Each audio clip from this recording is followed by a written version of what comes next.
Ya maisha nasemaje? Yako fresh. Sijui. Mi maisha yako sawa, namshukuru Mungu, ila siku ya leo nataka kupiga mastori na wewe. Mhm. Ya hususan na vitu ambavyo vinasumbua akili zaidi sana. Unajua vijana wengi sana wanaingia kwenye mahusiano, hususan na dada zetu. Wakishaingia kwenye mahusiano na dada zetu, dada zetu unakuta dada zetu anakuwa loyal kwa kila kitu. Yaani kukupenda, kukujali, kukufanyaje kila kitu.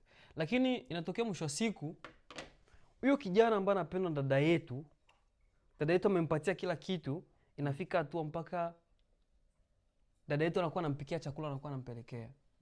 Lakini mwisho wa siku ule kijana anaachana na dada yetu, anaenda kuwa mwanamke mwingine. Hiyo imekaaje zaidi sana kwa vijana?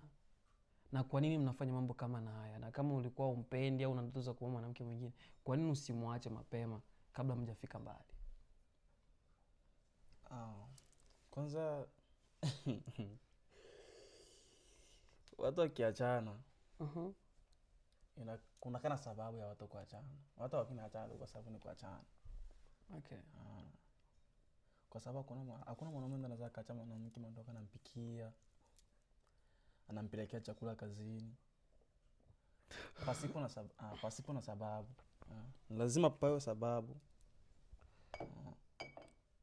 Lazima pawe sababu. Unaona hususan inakuwaga kama hivi, unaona kama hivi ukipendana na mwanamke, right? Ule mwanamke ambaye utakayependana naye, yaani mnapendana kila kitu, na mwanamke akipenda, hususan wanawake wetu akibembe akipenda, anakuwaga amependa tu. Mwanamke akisha kupenda, ule muda kuja kukuambia sikupendi au kuaga, yaani mwanamke anapenda haka zaidi sana. Na unakuta mwanamke anapenda mpaka anajitolea kifupi. Yaani mpaka anakuwa loyal kwa kila kitu. Mpaka unaweza kumwambia kitu chochote kwa muda wako ambao unautaka na akafanya. Lakini mwisho wa siku wenyewe kaka zetu, mnaachana na dada zetu, mnaenda kuoa wanawake wengine. Ningetaka ufafanuzi zaidi sana kwa nyewe vijana. Hii imekaaje zaidi sana mpaka unafika unamwacha mwanamke? Hii ikoje? Kwangu mie, naweza nikasema generation ya sasa. Okay. Yaani vijana wengi wako hivi, hawezi akaoa mwanamke tu kwa sababu amemfanyia hivi, ndio akapanga eti amuoe, hapana. Vijana wengi wanatafuta wale wanawake wanawataka wao. Kuliko kutafuta wale wanawake. Pale kutafuta wale mwanamke ndo Mwanamke mwenye anamtaka mwanaume. Yaani mwanamke mwenye anamtaka mwanaume. Mwanaume sasa ndakaenda kutafuta mwanamke mwenye yeye anataka. Ndiko inakuwa shida. Okay. Na ndio maana unakuta relationship za mingi, vijana wengi wanakufa. Utasema eti amerogwa, kumbe ni mapenzi, unaona? Okay, unaweza kushauri dada zetu waache kutaka wanaume, bali wanaume wawatake wao. Ndio unataka kuwaambia zaidi sana, ili mbali wasiwe naachwa. Kwenye hii dunia, jifunza kima kitu. Hata kama mpendi mwanamke, na mwanamke anakuonyesha anakupenda, mpende hivyo hivyo, utajifunza humo hivyo. Yaani mimi nilikuwa na mwanamke sikuwa nampenda mimi. Yeye alikuwa ananipenda. Lakini stick naye, nikakaa naye mpaka kesi mimi pekee nikia kumzoea, ngasema kweli ni mwanamke wamekaa naye. Pale mimi ndio nitafute mwanamke mwenye ananipendi, alafu niko najiumiza, ndio vibaya. Yeah. Okay, dada zangu mnasikia? Kitu cha kwanza, utafute mwanaume ambaye anakupenda, sio wewe ambaye unampenda. Kutokana na kama alivyozungumzia Brother Stash ya kwamba ukimpenda mwanaume, yeye ataenda kutafuta ambaye yeye anamtaka. Kwa hiyo mjifunze sana kupenda wale wanaume ambaye atakayekupenda zaidi sana. Ndio kwa maana unaweza kuwa kwenye mahusiano ukajituma, mwisho wa siku ukaachika, akaenda kumtafuta mwenyewe anamtaka.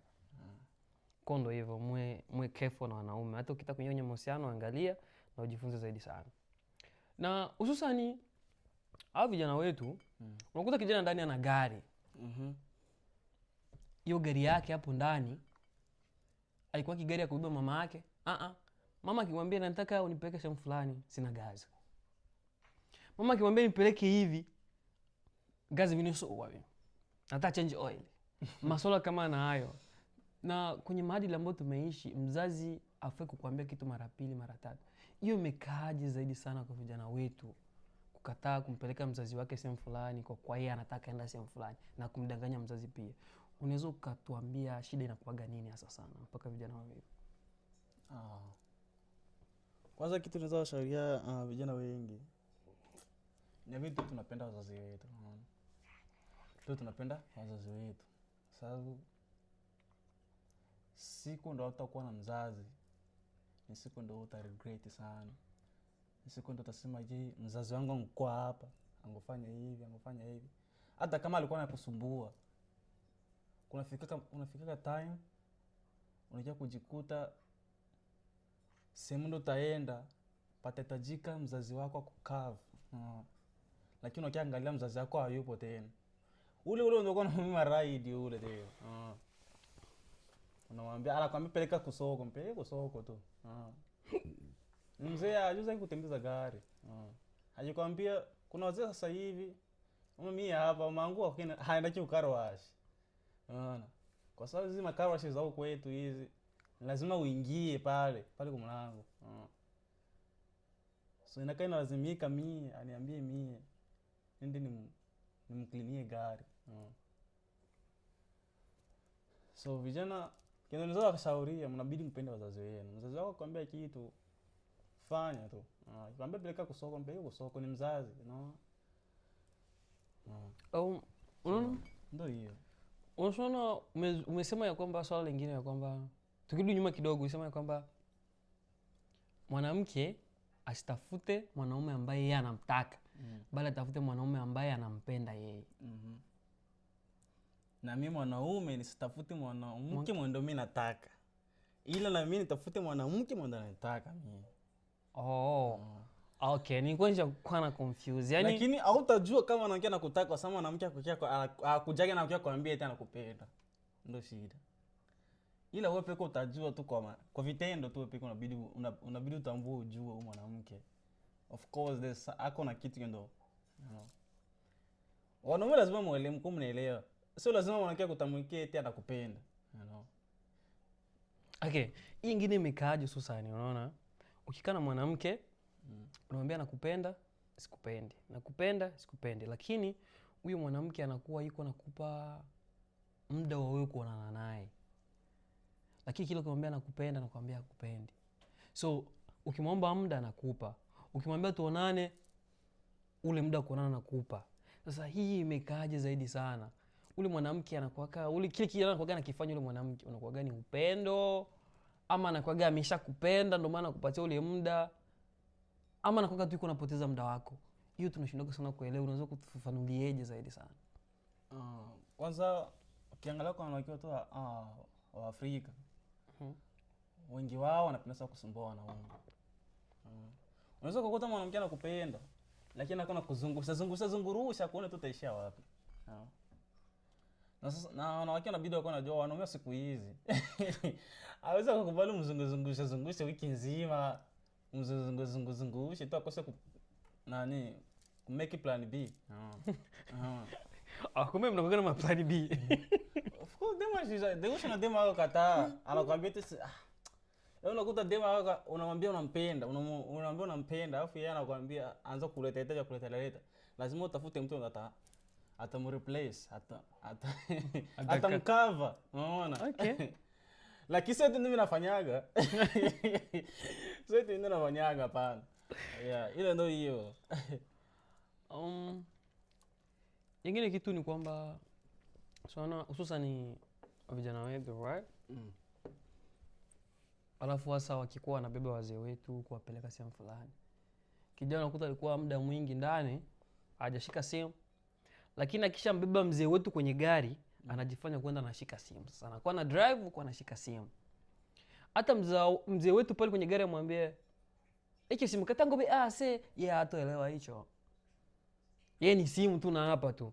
Mzee shina baba, mzee hivi na hivi. Sasa hicho kitu kimekaaje zaidi sana. Unajua mzee wetu akipanda kwenye gari lazima uwe na ule uoga wa kupata ajali ama kitu kama na hicho. Lakini kijana wetu akiwa anamdrive mzee wetu anaenda na anamdrive na huko anashika simu. Hiyo imekaaje zaidi sana kwa nyinyi vijana?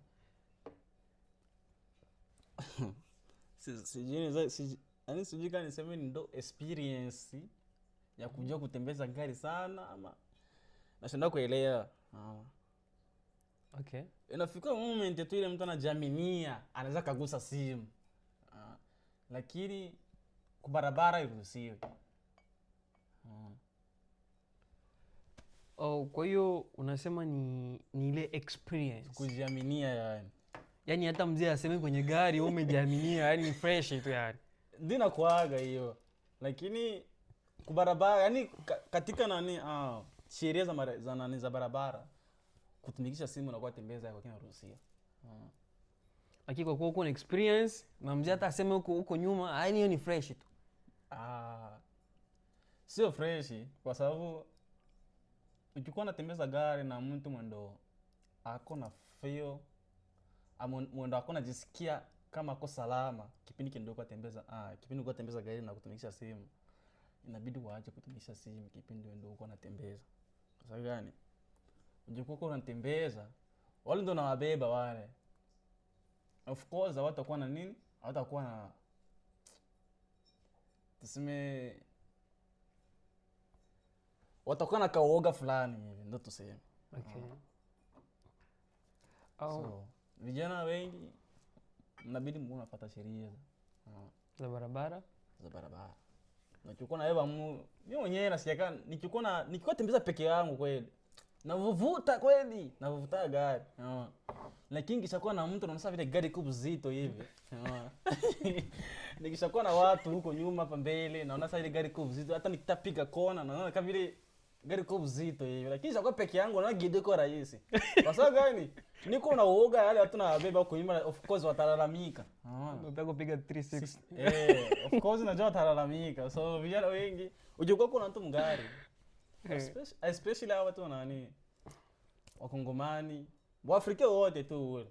Inabidi uko unatembeza gari safety. Sababu sio kila mtu anapenda kutembeza ile ya vijana. Ile ya yaani kupiga 360. Ukaenda kata nani kona Speed limit iko 40. Speed limit iko 40. Hapa. So hao vijana wetu ambao hawajui lugha yetu ya nyumbani, unaweza kuwashauri kitu gani zaidi sana? Kwa kuwa kila saa ukifika wenyewe wako tu ni vijana tusitu tukasema eti vijana wengi hawajui lugha nyumbani. Kila mtu anajua lugha nyumbani. Ila ni makusudi. Ile tuseme inakaa ni hivyo tu, ashazoea tu. Anapenda achange mara unakuta anaongea Kiswahili hapa anasema Kiingereza.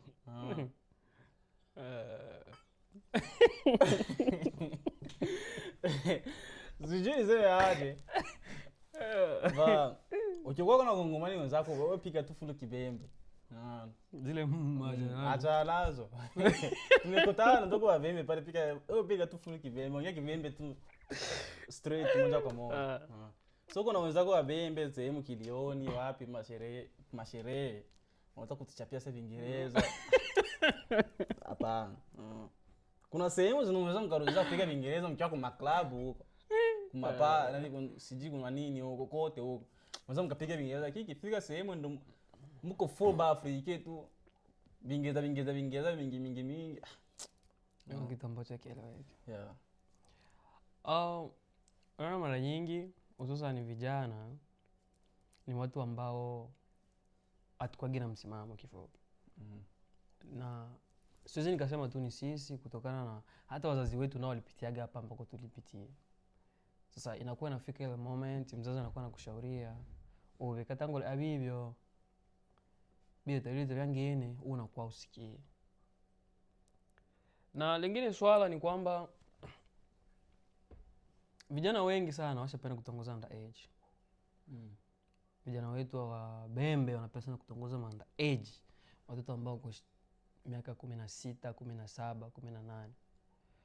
Na kutokana na sheria huku ni sheria ambayo iko vibaya sana. Ni sheria ambayo hairuhusu kijana kufanya kitu kama na hicho. Ukibainika ama ukimfanyia yule mtoto wa kike mambo mabaya lazima uende jela. unaweza ukawashauria au vijana wetu kitu gani zaidi sana waache kutongoza wale wadada zetu ambao wako chini ya umri?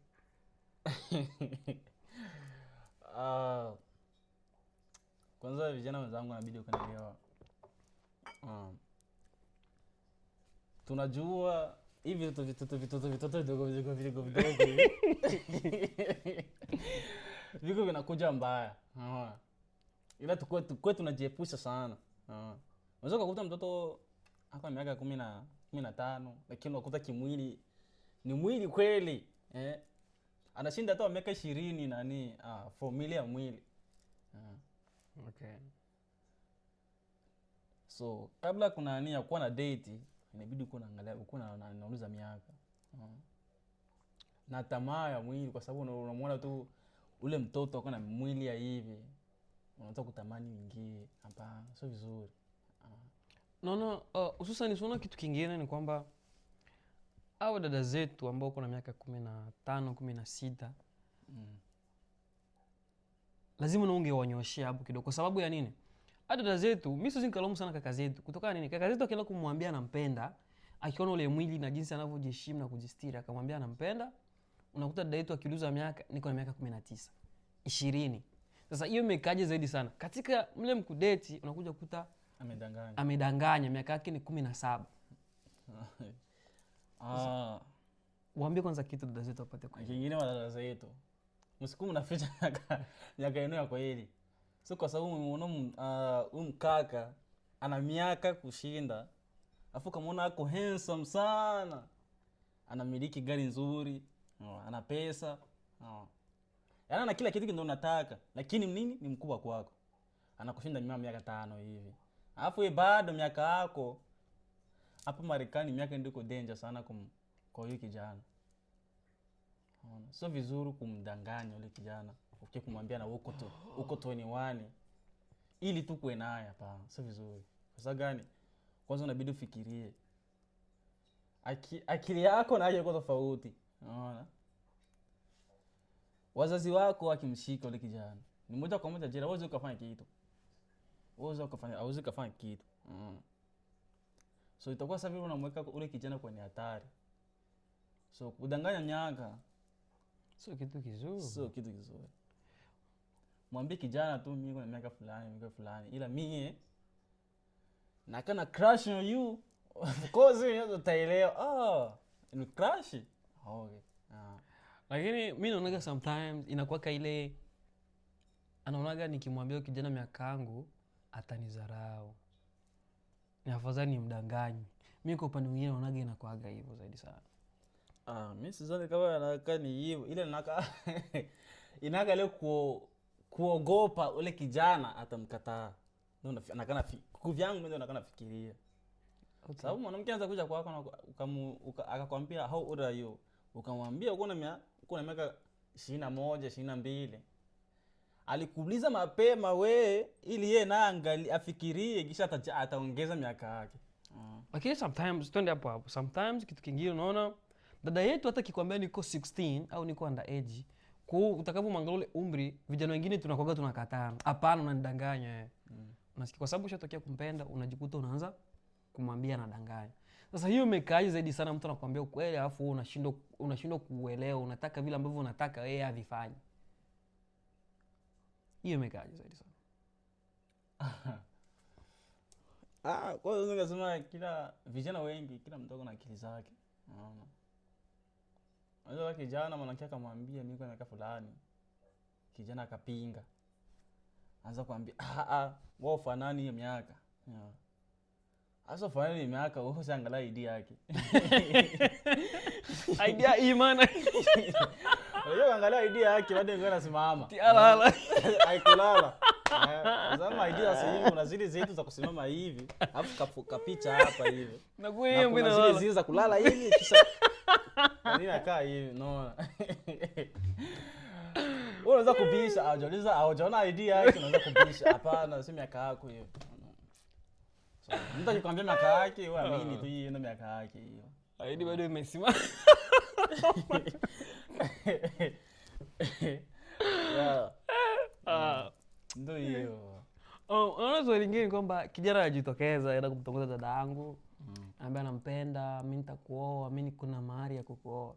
So ikifika siku baada ya siku binti akimwambia nioe sasa, kijana anaanza maneno.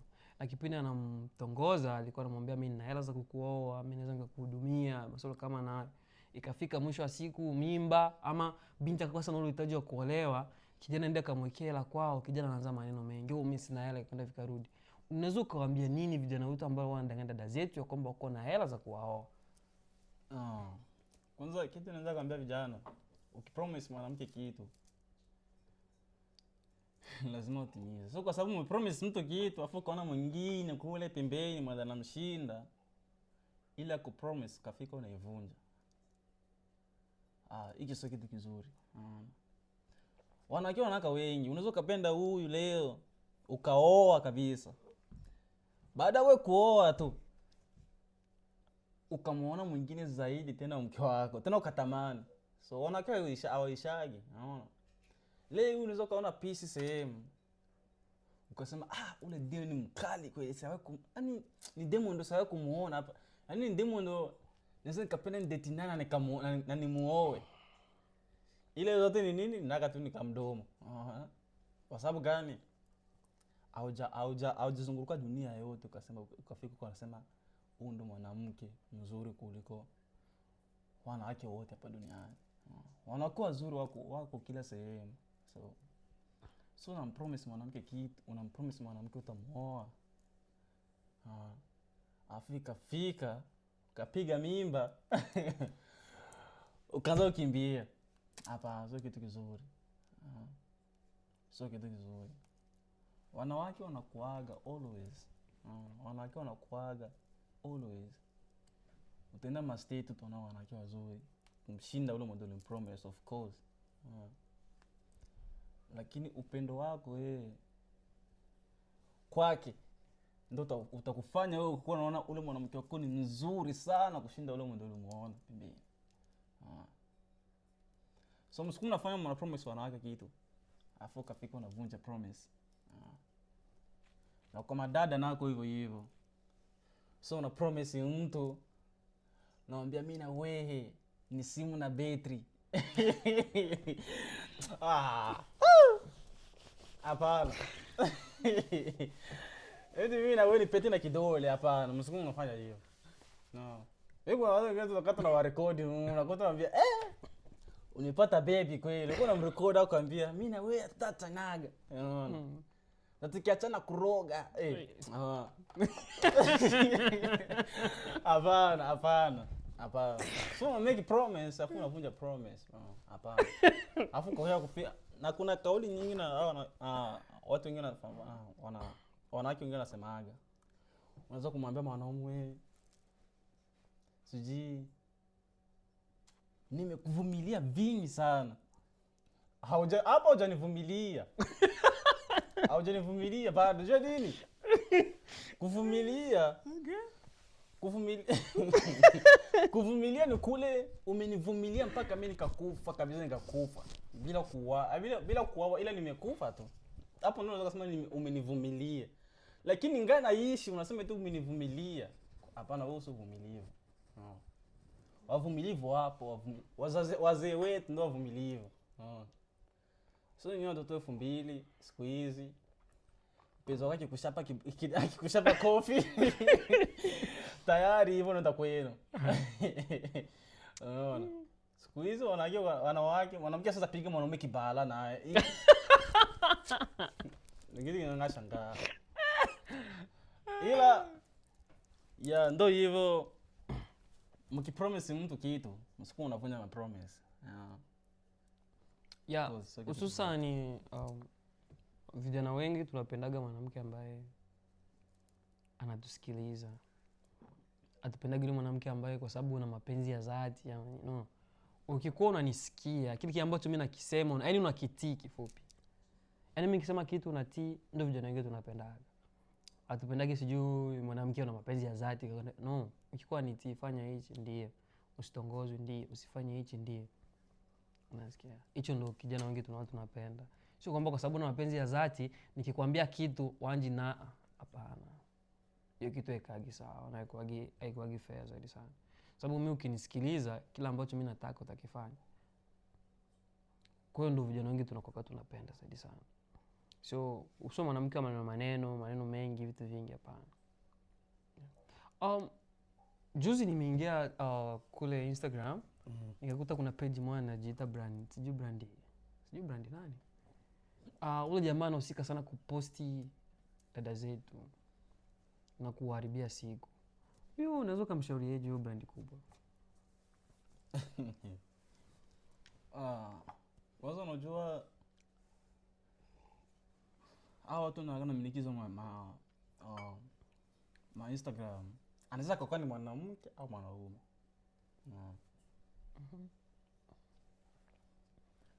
Kwa watu ndio wanafanya hivyo. Wangu mimi sioni kama ni kitu kizuri. Kwa sababu hizo zikawezekana ukaweka ucha mwenzako hadharani. Ukaweka mwenzako hadharani kabisa uchi. Hapana. Sio kitu kizuri. Okay. Kitu kingine ni kwamba vijana wengi wanaishi kwao. Akishalipa bili ya nyumba na kulipia maji na kila kitu pale ndani anakuwa amemaliza. Yeye hajui masuala ya kuemea. Masuala ya kuemea anakaa anaachia mama yake. Na wakati katika kulipa nyumba mama yake naye utakuta aliweka kidogo ya mkono pale. Katika kulipa maji mama yake naye ameweka kidogo ya mkono pale. Lakini unakuta ikifika swala la kuemea, yeye kwenye masuala ya kuemea hayupo. Akiwaambia tushemea, shina faranga. Tushitabile shina faranga. Hiyo imekaaje zaidi sana wakati kile chakula kinapigwa yeye ale. Unaweza kuwashauria nini vijana wetu? Vijana wetu wanapaswa kuwa jua mabila ishagi. Mabila ishagi. Okay. Huko ndo tu kwa mabila ishagi. Unaweza ukafika tu ukalipa kwa wifi, ukalipa maji, ukalipia trashi au ukalipia umeme. Ukafikia tu umemaliza. Nyumba nayo kule itakuwa inafanya nini? Itakuwa inahitaji chakula ndani. Itakuwa inahitaji chakula ndani.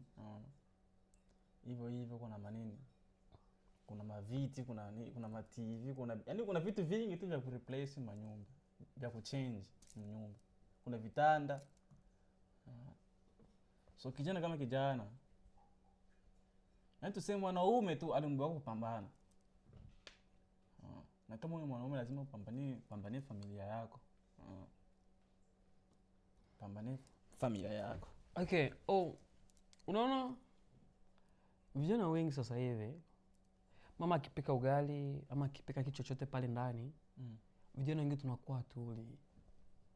Alafu pale ya kumwambia mzazi kile ambacho sisi tunajisikia kula au mzazi ajaribu kubadilisha chakula ama mboga pale ndani, tunakuwa tusemi, tunakuwa na ile desturi ya kutoka pale tunaenda kununua chakula ima fast food. McDonald's. Tunafika kwenye McDonald's, kwa Taco Bell, tunaenda kununua maborito. Hiyo imekaje zaidi sana. Na hususan unajua kijana ni mtu wa kesho baadaye. Atakuja kuwa na familia naye pia. Kwa hiyo mke wake akishindwa kupika atakuwa anatoka pale anaenda kula huko nje na watoto na njaa. Ningetaka uwashaurie zaidi sana hizo tabia za hivyo waachane nazo. Vijana wenzangu. Ukiona Mary amepika chakula na unasema hii chakula mbona mimi kila siku ni bora umwambie mama hapa ni hivi na hivi, ujaribu kuchange chakula. Sio Mary anapika msosi kabisa nusu hot pot kabisa, hot pot kubwa anapikia nyi watoto wake, alafu mwisho wa siku chakula tu hivi tu hapa ikiharibika hapa kumeza tu. Sio kitu kizuri.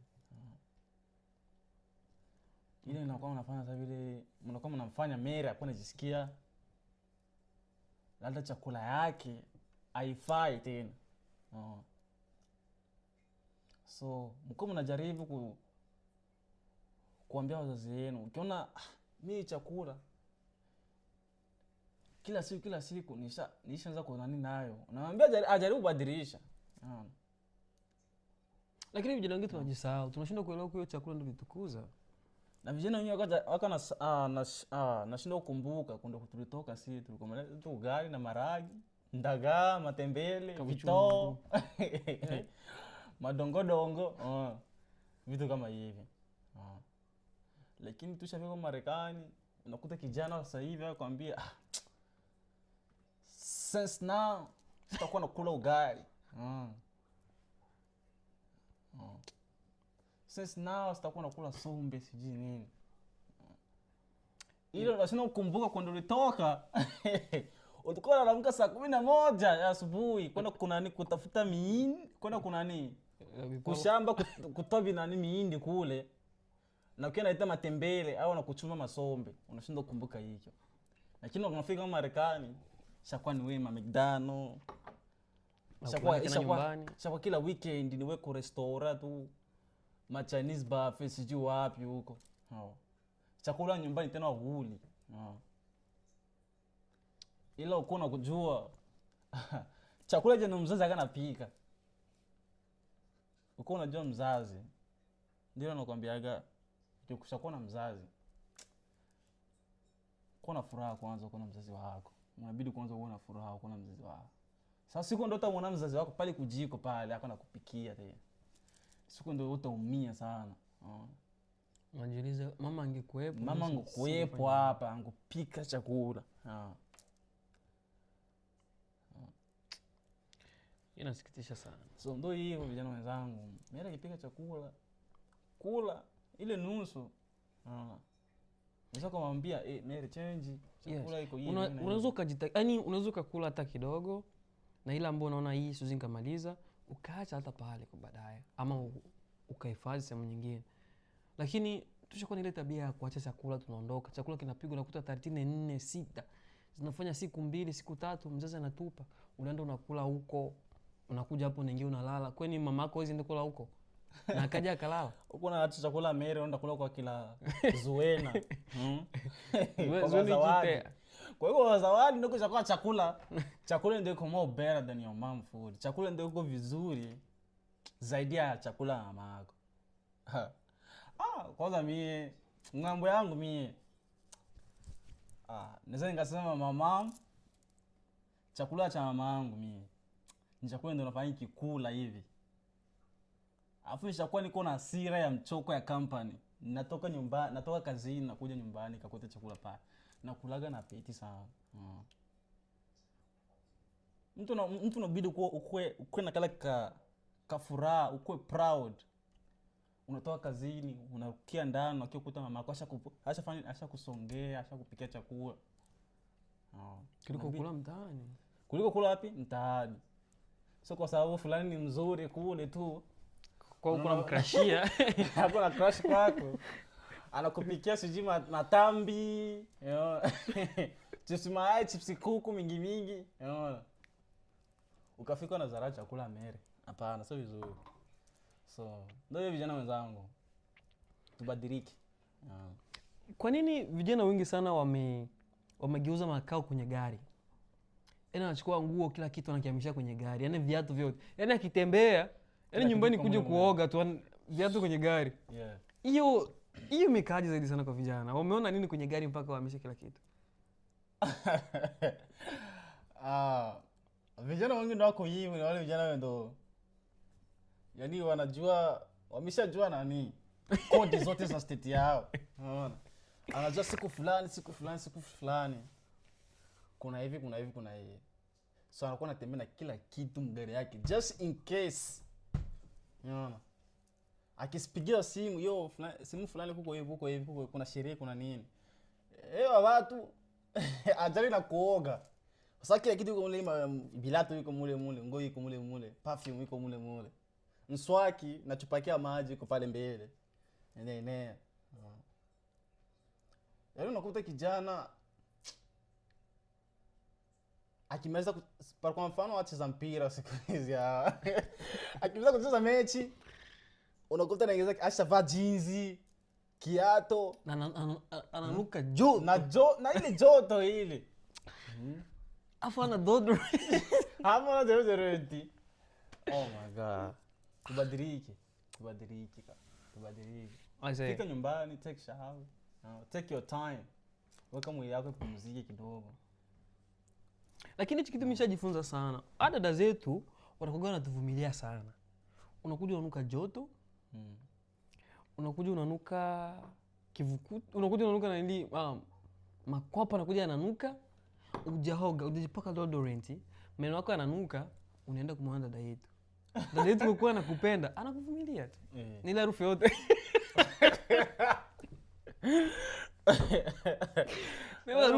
Unakuta demo kana kisi lakini kapiga. Aise. Wanawake wanaweza mimi ndio nashauri. Mko mnaporomoka kweli tu. Uko unafika unamwambia baby, at least nipige hata basi unionyeshe nani. Kuna style fulani hivi. Ukiona mwanamume akanatoa ni harufu, at least mpe jojo. Ataelewa. Maneno yangu iko hiyo. At least mpe jojo, ataelewa. Unaona? Aise. Mpe kapipi fulani atafuni kwa sababu harufu. Kuliko uko na mtu mgare. Na watu wengi wache, utakuta tena tabasamu inapotea. Asa tatu kukushusha kichwa hivi tu. Anza kudanganya tena ni aibu, hapa sio aibu. Ni harufu hiyo. Okay. So ukikuwa na mtu wako mwendo unaona niko naogopa kumwambia hakuna toa harufu. At least kuna ndio hiyo style tu hivi, mpe jojo.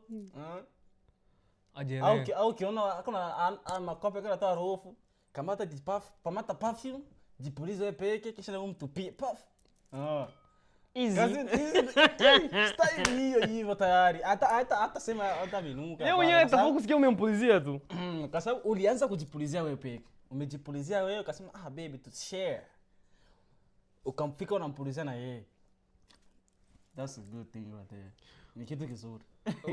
Kuliko unamwacha mnaachana mnatoka zenu tu. Ukamwacha na ile harufu yake, aende tembea mtaani huko. Wengine watamuona. Sio kila mtu ndio wewe, ndio mvumilie. Kuna mwingine itafika time anaanza kumwongelea kwa watu, ule kaka anaka hivi na hivi. So mko mnawasaidia boyfriend zenu kwa style hiyo. Kwa style kama hizo hapo hizo. Sasa angalia kitu kingine ni kwamba kapu za sasa hivi kuliko ni mwanaume ingie kona mwanamke washageuza makao kwenye gari. Yaani mwanaume akija anapiga simu na kukutana kwenye gari. Imekaaje? Au pale kwenye gari ndio ishakuwa nyumba siku hizi.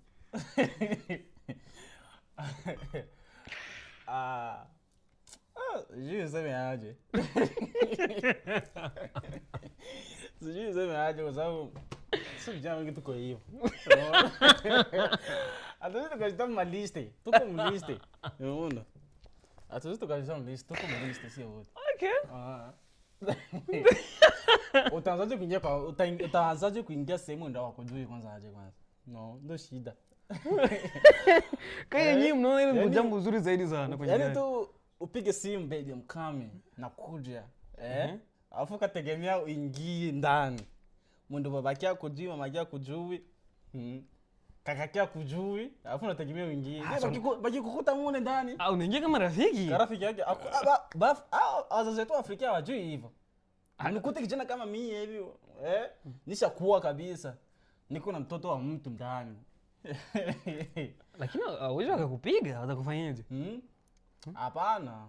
Najua wazazi wako tofauti. Okay. Kila wazazi wako tofauti. Kuna wazazi wengi hawapendagi hata kuona mtoto wao karibu na vijana. Na kuna wale wanaonekana wanakuja na roho safi, wanakuuliza, ulimuona hapa mtoto wa nani wewe? Wanapenda kujue. Ile nini? Wafuate wazazi wako wakukanye. Ile wakukanye. Sasa olwa. Sababu wenda wakuchongee, unakuja kwaje tu naingia kwa watu. So ni ndo style ndo maana vijana wengi sasa hivi unakuta kuna yake gari yake makio nyeusi Auzo kaona mpaka usogelee hivi. Lakini still ilishakuwa sana. Kila kijana anachokuwa anaweka black window. Yeah, hiyo ni private. Okay. Kwa mnaweza mimi pale kwenye zile gari zile black window kuna vinini vinaendelea. Kwa sababu mshageuza ile gari ishakuwa nyumba. Ile gari sio nyumba. Au ni chumba. Ile ni kanani tu. Tunakataka noka nini? Tuseme ni guest. So guest. Ni nini sasa? So kila nyumba inakana ka veranda. Okay. Tuseme sasa vile kuna veranda fulani watu wanaongea. Kwa hiyo mshageuza gari kwa veranda. No, tunaona sasa vile ndo sehemu ndio iko more safety. Ndo sehemu ndio iko salama. Na kazeni mune kimya. Kuliko kuingia kwao na binti. Ila naweza shauri kijana wenzangu. Ukishakuwa natoka na mwanamke. Ndio maana mimi napendaga nikishakuwa na jaji na mwanamke. Napendaga nikuwa na feel free. Hata kama mzazi wake akiniona asikuna ile ya kusema ya nani mashaka mtoto wangu ako na mtu fulani na hivi na hivi. Ndio mimi napendaga nikidate na mwanamke. Hata kama najua it's not the right time. Kuna ile wazazi wetu wataka kujua wale watoto wako na date. Kuliko mimi na wewe tulikuwa tunafuata tukiona wazazi hao tunakimbia. Ndio vibaya. Ndio vibaya. Unajikuta unaona unaenda msoko unamkuta ule mwanamke wako uko na mama yake msoko. Unashindwa tu kumsalimia. Kwa sababu gani? Hakuna mama yake ule msoko. Okay. So lakini ungekuwa uko na mazoea na mzazi yake anakujua huyu anajuana. Of course ungeenda pale unamsalimia Mary, unamsalimia na mwanamke wako. Lakini kwa sababu hujulikani lazima makona yawe mengi. So vijana wengi mko unajaribu unadate mwanamke na unajua huyu ni mwanamke ndio unampenda sana kabisa. Try to be friend with kwa urafiki na familia yake. Ndio kitu naweza nikaweka kwa urafiki na familia. Hilo ni jambo zuri sana. Kwa karibu na ile familia na kwa ni jambo ambalo linakuwa liko more specific zaidi. Lakini kitu kingine kinakuwa kinatokea hapa mara nyingi kaka zetu wanakuwa wako na wanawake 3 4. Hicho kitu kinakuwa kina affect sana hususan kwa dada zetu. Sasa hii imekaaje nyinyi kama kaka zetu unatongoza wanawake 3 4 ndio ulijali ama kujua kutongoza sana ama watu wakujue wewe ni mtu wa wanawake sana ama imekaaje kitu usipate kuelewa? Kwanza naweza kusema vijana wengi sasa hivi wako na date fulani ishakuwa ni challenge. Okay. Kila mtu anapenda aoneshe mwenzake ana uwezo wa kumiliki madem. Ana uwezo wa kumiliki hata wanawake 5 sasa hivi. Nakuta vijana wako magroup huko kanaambiana mimi kuna fulani nikatoka nao wote. Yoko wanawake wajielewe. Yaani mnakuga siri zenu zinaongeza ziko wazi. Wao usiko unafikiria tu kuna date na wanaume. Mwanaume aka sijui niseme aje. Usiko unafikiria kuna una date na mwanaume. Unafikiria uko peke yako. Ila mimi wangu wako peke yake. Ila mimi wangu ako peke yake.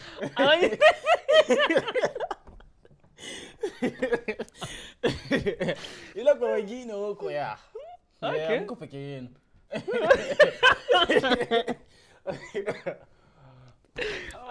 Yeye anajitetea anasema wake iko peke yake. Kwa wengine amko peke yenu. Mko peke yenu. Kwa hiyo anaona wengine kwa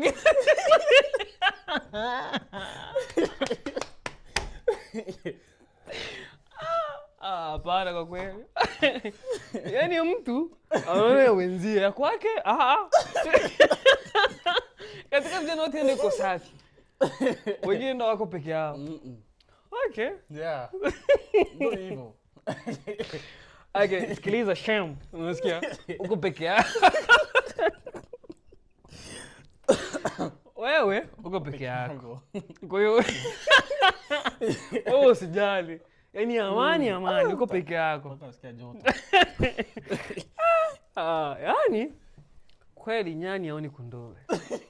Kwa wenzake yeye amko peke yake. Ila kwake yeye iko peke yake. Kwa hiyo